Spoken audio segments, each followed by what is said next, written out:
to Law Putra YouTube channel and today's topic is communication of an offer. पहला topic हमारा यही है communication of an offer.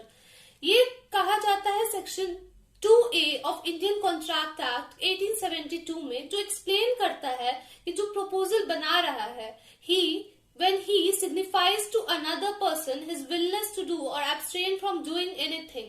यहाँ पे मेन एम्फेसिस यह किया गया है कि उसका विलिंगनेस होना चाहिए उस चीज को करने के लिए। The term willingness should be specified. इस प्रपोजल में, इस चीज में आप टर्म विलिंगनेस को एकदम सिग्निफाइड कर दीजिए, which means to communicate with make known. अपने आप से खुद से आप उस प्रपोजल को एक्सेप्ट कर रहे हो, खुद बना रहे हो। Our second topic is communication of an offer. ये है सेक्शन 4 ऑफ कॉन्ट्रैक्ट एक्ट 1872 में। ये सिग्निफाइज तभी होता है that the communication of an offer is complete when it comes to the knowledge of the person to whom it is made.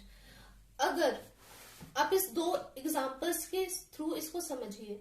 अगर मैं एक इंसान है, मैं ए हूँ, ए रिया है, बी अमित है। मैं पोस्ट करके अमित को एक लेटर भेजती हूँ कि भाई तू ले ले मेरा घर 5 लाख में। अगर वो लेटर वो एक्सेप्ट कर लेता है तब वो पता है प्रॉमिस, वो जो ऑफर होगा वो एक्सेप्टेड होगा।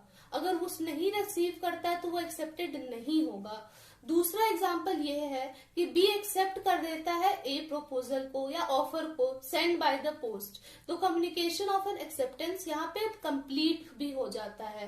एज मैंने ए रिया ने लेटर को सेंड किया, बी अमित ने लेटर को रिसीव किया। एंड यहाँ पे एक केस आता है, बहुत इंटरेस्टिंग केस है, लानमन वर्सेस गौरी दत्त केस। इस केस में ये होता है कि डिफेंडेंट के जो नेफ्यू होते हैं वो घर से कहीं गायब हो जाते हैं, भुला जाते हैं, मिलते नहीं है। तो डिफेंडेंट ने अपने प्लेंटिफ को बोला, प्लेंटिफ जो उसका सर्वेंट था, कि जाओ तुम पता है मेरे बेटे को ढूंढ कर लाओ। लेकिन उसके जाने के बाद उन्होंने कुछ अनाउंसमेंट कर दी कि जो मेरे बच्चे को ढूंढ कर लाएगा मैं उसे 501 रुपीज दूंगा। लेकिन उसे वो बात पता नहीं थी और प्लेंटिफ ने बच्चे को ढूंढ कर ले आया। लेकिन ढूंढ कर ले आया और उसको पता चली बाद में बात कि अरे 501 रुपीज मिलेंगे।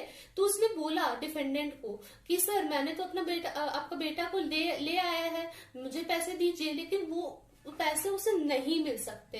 क्यों नहीं मिल सकते? क्योंकि अगर आपको पहले से पता है कि इस चीज को पे आपको कुछ कैश प्राइज या कुछ पता ट्रॉफी मिलेगी या कुछ भी मिलेगा, तभी आपको पता है। आपको पहले से पता होना चाहिए रूल्स एंड रेगुलेशंस।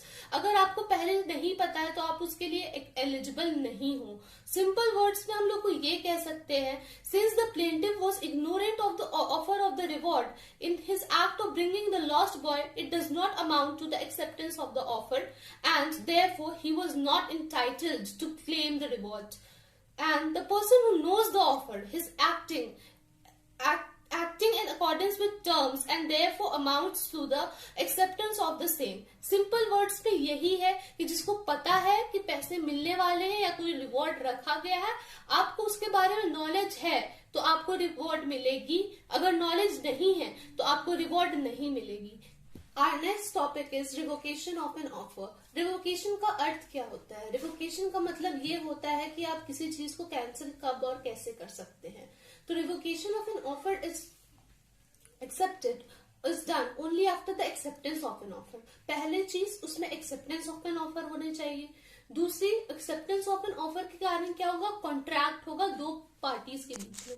अब यहाँ क्वेश्चन अराइज होता है कि यहाँ पे कॉन्ट्रैक्ट क्या होता है? An agreement which is legally enforce by the law is called contract.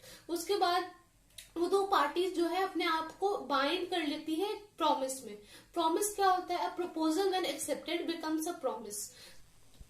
According to section 5, a proposal can be revoked at any time before the communication of acceptance is complete।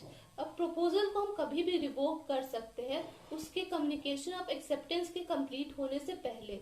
यही था revocation of an offer। That was a very simple thing that कब होता है? पहले एक आपको offer होने चाहिए, दूसरे कारण ऑफर के कारण आपको कॉन्ट्रैक्ट होगा, कॉन्ट्रैक्ट के बाद वो दो पार्टीज अपने प्रॉमिस पे बाउंड हो जाएंगी, तो वो होता है रिवोकेशन ऑफ एन ऑफर।